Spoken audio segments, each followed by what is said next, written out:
Any other questions? We have one here. We have two over here. If I could follow Carolyn's question and address it to all the candidates, do you have any affiliations or investments that could create a conflict of interest or a need to recuse yourself from decisions? Okay, and this time we're going to start in reverse order. David Wampler.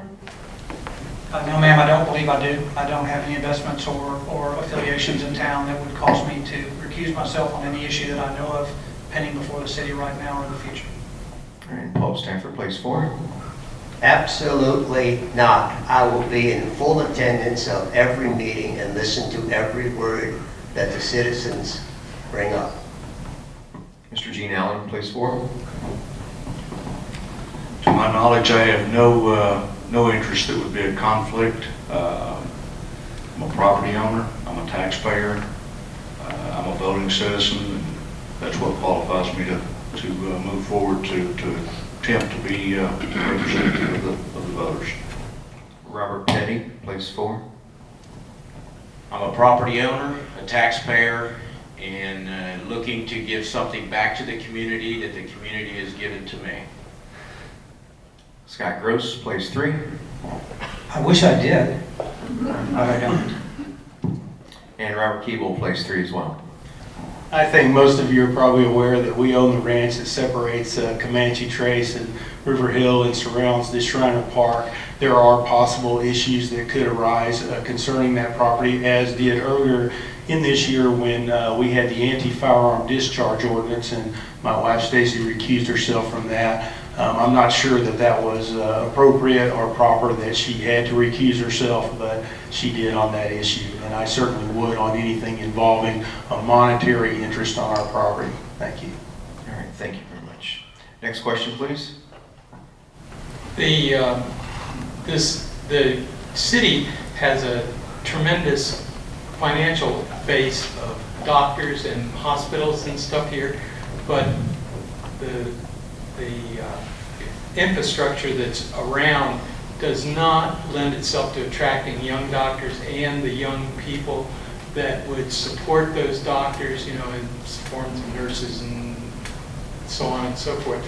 So I'm sort of asking, what kinds of things are you as candidates thinking about doing which will reverse this process so that we might get more doctors that come here, because I know we're losing them faster than we're getting them.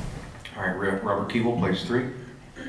Yeah, it's a very good question, an important issue for Kerrville. I recently talked with a new Comanche Trace resident. She told me that she spent 4 days finding a doctor here in Kerrville. We've got 16 internal medicine doctors, only 6 have admitting privileges at the hospital here because the others don't do ER. And I think there's some things we can do. We probably need to look hard at our zoning and especially our commercial building for doctors, because these docs want to be in offices with other doctors. We need to look hard at providing some amenities for them. We need to recruit them. We need to get busy actively encouraging them to come here. We need to wine and dine them when they come here. And not to sound sexist, but their wives have got to like it here. These guys, a lot of them are from places where they've often been had quite a few amenities and what have you. And if they don't find those here, they're going to have a hard time convincing their wives to come here. Scott Gross, place 3. One thing that makes Kerrville unique is that we have 3 times the amount of people over 65 per capita in the rest of the state. So healthcare is a very important issue. One of the things that the City Council has done in the last year is we've taken control, we've focused KEDF. And one of the things that I hope to do is to encourage KEDF, or require KEDF, to actually put recruiting medical personnel way at the top of the list. It should be the #1 priority. One problem that we have with medical people, one good thing about medical professionals is they bring a lot of money into the community with a very low carbon footprint. So they are probably the ideal folks to be soliciting. Robert Penny, place 4. This is a very big concern for a lot of the citizens in Kerrville.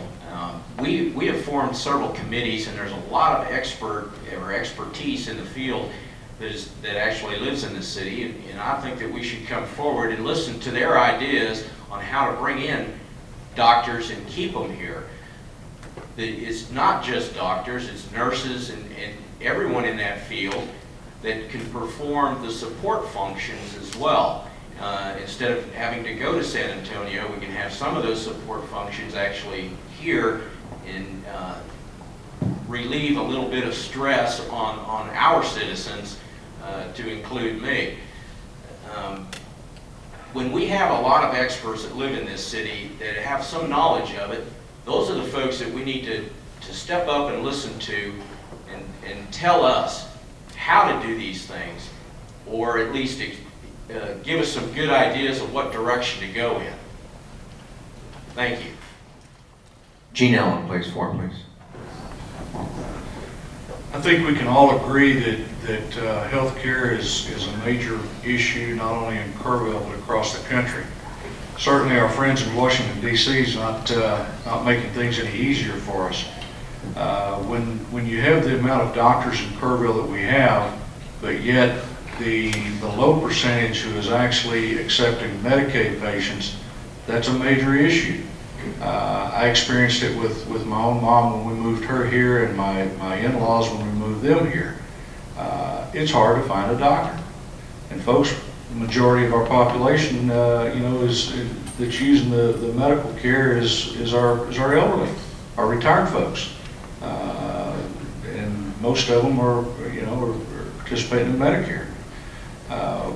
We've got to get the message to our friends in Washington that continue to make it difficult, that we need help, and we need help in different ways than what they're trying to shove down our throats, so we can make some difference locally. Paul Stanford, place 4, please. I'm waiting on my surgeon to return from a very charitable and civic endeavor. So I can very easily recognize the shortage of doctors here. We have a state-of-the-art hospital.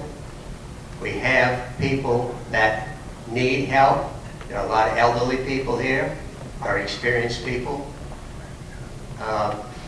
Perhaps we should canvass our existing medical staffs and find out how they can help us bring new doctors into the area. Thank you. After Dave Wampler, and then Scott Gross has asked for a 1-minute rebuttal. This is actually something that I'm very familiar with from both sides of the coin. My wife is a physician. She's an obstetrician gynecologist. And we came here in 1994 for her to start her practice. Actually, she joined another physician after she finished her residency at Parkland Hospital in Dallas. The decision process that we had to make first and foremost at that time, and I think that it continues today for physicians thinking about coming to Kerrville, is first of all, you have to want to be here. If we try to compare ourselves to Dallas or Austin or San Antonio or whatever, you cannot make that comparison on a lot of levels. First of all, is our demographics. We do have an older population here. We have a younger population that oftentimes is on government assistance with regard to medical reimbursement. And as most of you know, that reimbursement has continually gone down over the last 15 or 20 years. So it's placed a great strain on local physicians. We've had interns, primary care docs over the last 15 years leave town or go into practice for the state or the federal government because they can't really afford to run a practice anymore. And when a new doctor comes to town, they're full very quickly because demand outstrips supply. I don't have an answer to that. I think that your question, sir, was not so much how do we get new doctors here really from a taxpayer standpoint. In other words, do I think the taxpayers can go out and subsidize salaries or offer space or whatever for new doctors? No, I don't think you can. Can we create amenities or lifestyle issues, whether it's a river trail or whether it's the arts, or I think the greater community can make that decision in the process of trying to identify what kind of city we want to be and what kind of town we want to have, so that people are attracted here. They can make the decision that they want to come here first and make everything else work second. My wife is currently trying to recruit a new OB-GYN to join her. At one time, there were 5.5 full-time doctors here delivering babies. Now we have 2. So the demand is great, and the decision really falls upon the individual doctor making the decision that they want to live in Kerrville, Texas.